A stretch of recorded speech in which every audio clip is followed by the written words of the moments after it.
Hello, my name is Margaret Adele, and welcome to another indie book review.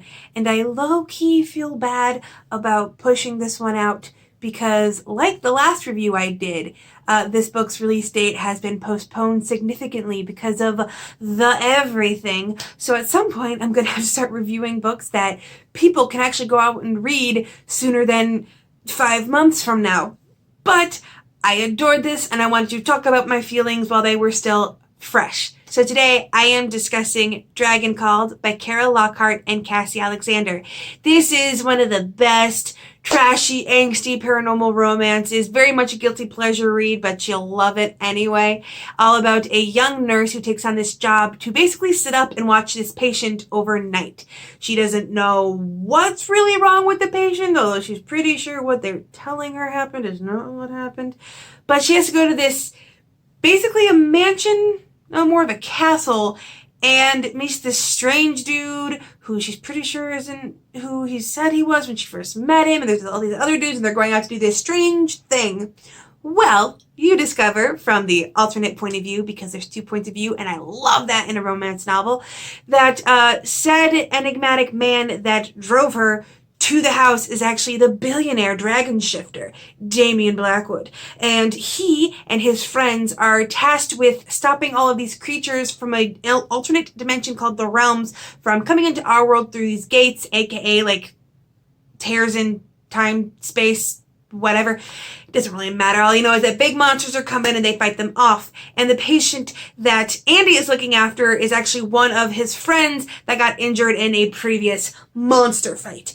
And there's a whole bunch of supernatural paranormal stuff to tear into, and it's awesome.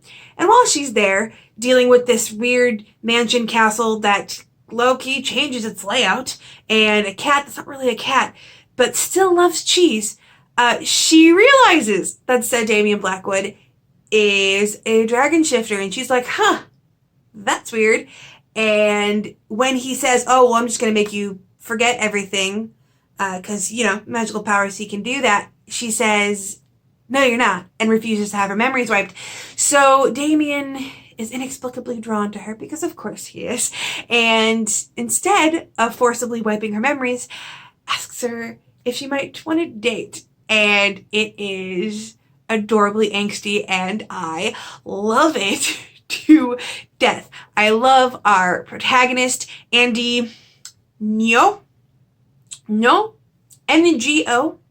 and I've heard like 3 or 4 different pronunciations, but she does make a joke later on in the book when Damien says something to the effect of, oh, are you telling me no? She goes, well, it is my last name, so like I get the gist that it's something like no. Anyway, she is delightful and fantastic, and so like such a perfect mix of a strong heroine without being like so insanely over the top, super sassy strong that doesn't understand that like she needs help against these giant evil creatures, but also not super weak and needing saved. And on top of that, the other thing I loved was she's a nurse, but the things that she does and the way they're written are a lot easier to understand than a lot of fiction that I've seen, because one of the authors, Cassie Alexander, is a nurse. And because she's a nurse and there's the everything, that's a big part of the reason why things have gotten pushed back on you know, things getting released. But she comes across as knowledgeable, but it's not like paragraphs and paragraphs of like medically text, and you're like, I really don't care what the scientific name for this thing is.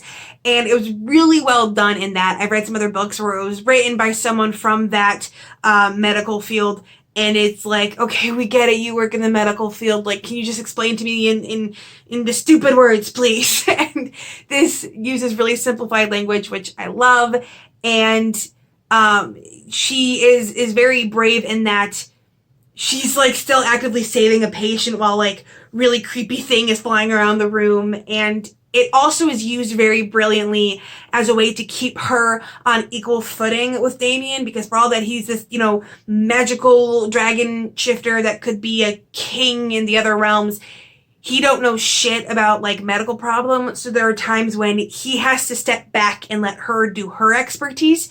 And I thought that was a really smart way to keep them on a more equal footing plot-wise, where it could have so easily gone to, oh look, he's the big powerful dude and she's weak. Like, the plot always manages to keep them on something of the same level. Like, yeah, she doesn't have his strength or magical abilities, but he don't have her know-how.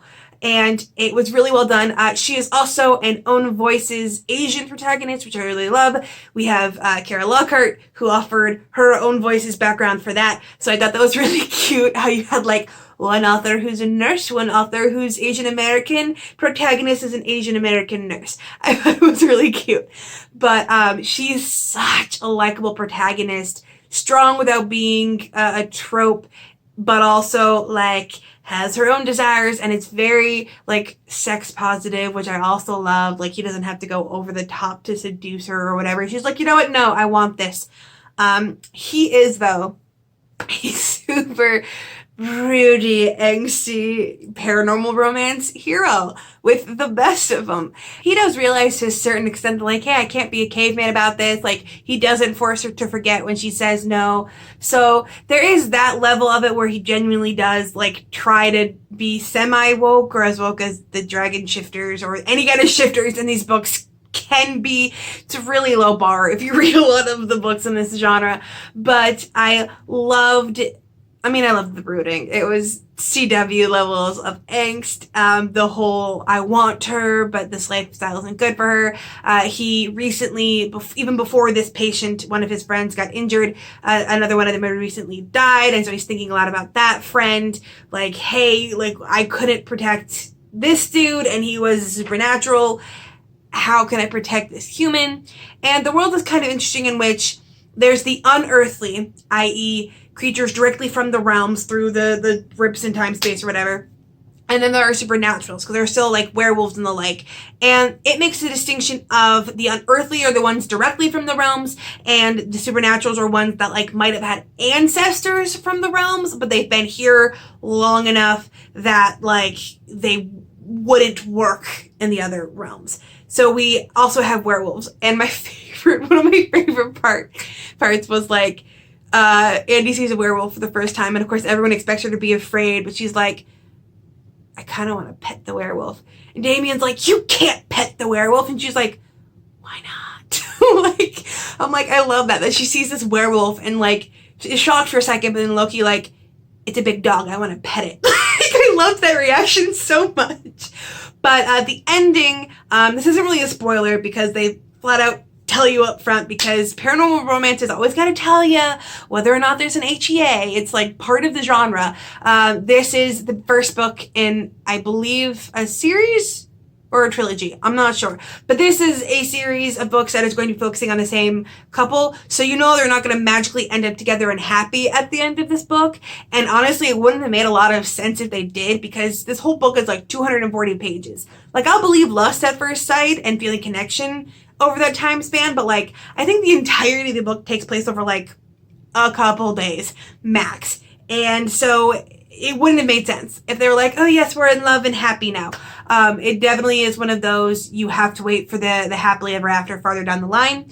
And again, I normally wouldn't flat out tell you they don't end up together and happy, or they do end up together and happy at the end. But like, if you've looked into this subgenre of like indie ebook romances, it's almost a requirement to say up front whether or not there's a happy ending and whether or not there's cheating. Like, if you look through a lot of synopses for this genre, they'll be like, HEA guaranteed or no cheating. Like, you have like it's an AO3 like box where you have to check all that apply or whatever. So this is definitely when you have to wait for it, but I was prepared and I loved the angst, and I read it so quickly to the point where like, I usually make a point of reading 100 pages a day, and I had gotten to the 100-page mark, and I was like, you know what, no, I want to keep going, and then like I picked it up and I read the rest of it in one sitting, because I was like, I can't stop. Like, I had to remind myself to stop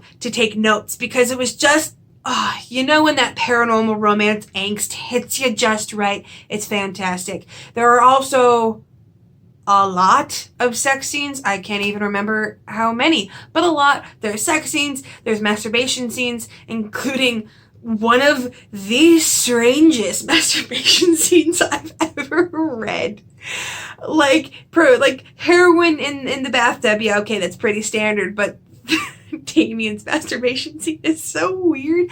Not in like an uncomfortable way or anything that would like trigger anything, but like it was just strange. But I also kind of loved it, and I don't want to spoil it because it's just so strange. But it really is great for anyone who's looking for like escapist type stuff.